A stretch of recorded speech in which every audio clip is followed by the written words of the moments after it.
From Roughing It by Mark Twain. At the end of each day, the railway surveyors brought back more tarantulas with them from the desert to our ranch in Carson City, and so we had quite a menagerie arranged along the shelves of our room. Some of these spiders could straddle over a common saucer with their hairy, muscular legs, and when their feelings were hurt, or their dignity offended, they were the wickedest-looking desperadoes the animal world could furnish. There was, as usual, a furious wind blowing the first night of the inspection brigade's return, and about midnight the roof of an adjoining stable blew off, and a corner of it came crashing through the side of our ranch.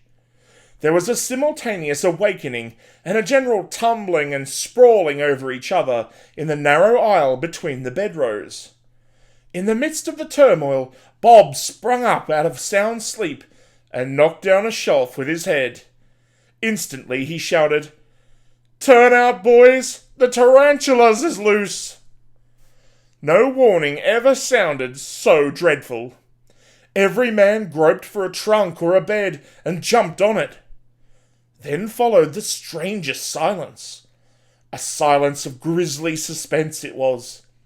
It was dark as pitch, and one had to imagine the spectacle of those 14 scant-clad men roosting gingerly on trunks and beds, for not a thing could be seen. Then came an interruption of the silence as a gasping voice said, "Something's crawling up the back of my neck." Every now and then you could hear a little subdued scramble and a sorrowful, "Oh, Lord!" And then you knew that somebody was getting away from something he took for a tarantula. Directly a voice in the corner rang out wild and clear, "I've got him! I've got him!" Pause and probable change of circumstances.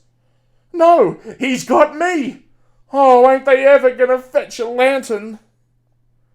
The lantern came at that moment, in the hands of Mrs. O'Flanagan.